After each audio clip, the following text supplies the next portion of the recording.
Namaskar, Vande Mataram. Myself Trada Sugna and I am teaching science subject in standard 6 in Sri Vasishtha Vidyalaya Vav Global Gujarati Medium. Students, today we are learn about getting to know plants.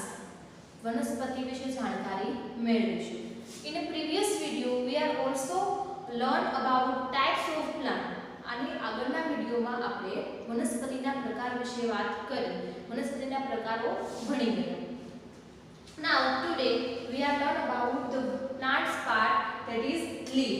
હવે આજે આપણે વનસ્પતિનો એક ભાગ leaf એટલે કે પર્ણ વિશે આજે આપણે માહિતી મેળવીશું. First you can see here the figure of leaf, and now we are discussing about the different parts of plants. First one, this is the lamina, that is the पर्णपत्र, vein એટલે કે શિરા, midrib એટલે કે મધ્ય શિરા, and petiole એટલે કે પર્ણપત્ર. Now what are these? આ બધું શું છે? આ બધા જે નામ છે ના છે. તો હવે આપણે એના વિશે માહિતી મેળવીશું. First one, that is lamina. Lamina એટલે એનો મીનિંગ થાય છે પર્ણપત્ર. So the broad green part of the leaf is called lamina. એટલે કે અહીંયા તમે જોઈ શકો છો પર્ણમાં જે બ્રોડ ગ્રીન પાર્ટ, બ્રોડ એટલે કે પહોળો, પર્ણમાં જે લીલા રંગનો પહોળો ભાગ દેખાય છે તેને કહેવાય લેમિના એટલે કે પર્ણપત્ર. Next that is the petiole. Petiole means પર્ણદંડ. પેટિયોલ મીન્સ પર્ણદંડ, the part of leaf by which it is attached to the stem. એટલે કે પેટિયોલ એટલે કે પર્ણદંડ કોને કહેવાય? the part of leaf which attached to the stem. એટલે કે પ્રકાંડ સાથે પર્ણ જે ભાગથી જોડાય છે તેને કહેવાય પેટિયોલ, પર્ણદંડ. આપણે બધા જે ભાગમાં જે જગ્યાએથી પર્ણને તોડીએ છીએ એ ભાગ કેવો હોય છે? દંડ એટલે કે દાંડી ટાઈપનો ભાગ હોય છે, તો એને કહેવાય છે petiole. Now next that is veins. veins means શિરા. શિરા કોને કહેવાય? the line appear on the leaf is called veins. હવે બધા લોકો વિદ્યાર્થીઓ જાણો છો કે જે કોઈ પણ પર્ણ હોય તો એ પર્ણ પર આપણને ઘણી બધી લાઈન, ઘણી બધી ડિઝાઇન, લીટીઓ જોવા મળે છે. તો એ બધી જે લીટીઓ જોવા મળે છે લીટીઓને શું કહેવાય? શિરા. It means veins. Next that is midrib. midrib એટલે કે મધ્ય શિરા. ઉપર જે વાત કરી એ શિરા આખા પર્ણમાં જે જોવા મળે છે બધી શિરા. હવે વાત કરવાની છે midrib એટલે કે મધ્ય શિરા. So the vein appear in the middle of leaf is called midrib. middle of leaf, middle એટલે કે વચ્ચે.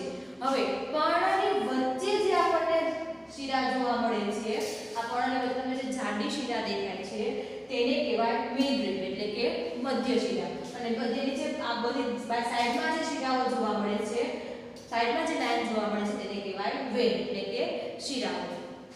નાઉ next leaf venation. leaf venation એટલે કે પર્ણનો શિરા વિન્યાસ. તો પર્ણનો શિરા વિન્યાસ એટલે શું? કોને કહેવાય? the design made by veins in a leaf is called leaf venation. design made by veins. હવે અહીંયા જો આ જે પર્ણ છે તો પર્ણમાં જે ડિઝાઇન જોવા મળે છે એ ડિઝાઇન કોના દ્વારા બને છે? veins. veins એટલે કે બધી શિરાઓ દ્વારા. એમાં મધ્ય શિરા પણ આવી જાય અને બાકીની બધી શિરાઓ પણ આવી જાય. તો એ દરેક શિરાઓ દ્વારા જે ડિઝાઇન તૈયાર થાય છે એ ડિઝાઇનને કહેવાય leaf venation એટલે કે પર્ણનો શિરા વિન્યાસ.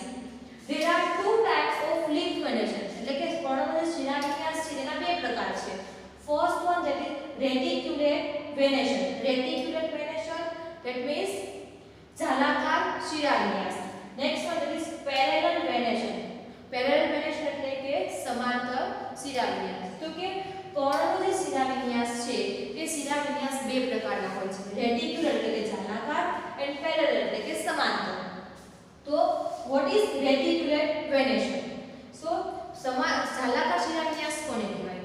the arrangement of vein is formed net like structure is called reticulate venation. એટલે કે પર્ણની અંદર જે જાળી જેવી રચના જોવા મળે છે તેને કહેવાય reticulate venation એટલે કે સમાન જાલાકાર શિરા વિન્યાસ. હવે જાળી જેવી રચના કયા ટાઈપની હોય? તો આ રીતે તમે પર્ણમાં જે જોઈ શકો છો વચ્ચે મધ્ય શિરા છે અને બંને સાઈડ બધી નાની શિરાઓ છે, તો આ એક જાળી જેવી રચના જોવા મળે છે. તો આ આવો જે શિરા વિન્યાસ હોય તેને કહેવાય રેટિક્યુલેટ venation. And next one that is parallel venation. So what is parallel venation? So okay, the arrangement of line, the arrangement of vein which are parallel to each other. એટલે કે પર્ણની અંદર જે બધી શિરાઓ હોય એ બધી શિરાઓ એકબીજાને સમાંતર ગોઠવાયેલી હોય તો એવા વેનેશનને કહેવાય પેરેલલ વેનેશન. ઓકે, તો આ જે પેરેલલ વેનેશન છે તો પેરેલલ વેનેશનનું સ્ટ્રક્ચર આપણને આ ટાઈપનું જોવા મળતું નથી. એટલે કે in the parallel venation of leaf there are no shower in the midway. જે સમાંતર શિરા વિન્યાસ હોય છે પર્ણમાં એ પર્ણમાં આપણને મધ્ય શિરા જોવા મળતી નથી. Why? Because there are all veins are arranged to parallel each other. કેમ કે એ પર્ણની અંદર બધી શિરાઓ એકબીજાને સમાંતર ગોઠવાયેલી હોય છે. તો આ રીતે પર્ણમાં અલગ અલગ ભાગ હોય છે અને એ ભાગ દ્વારા જે ડિઝાઇન પડે છે જેને આપણે પર્ણનો શિરા વિન્યાસ લીફ વેનેશન કહીએ છીએ. So there are also the two types of leaf venation, reticular and parallel.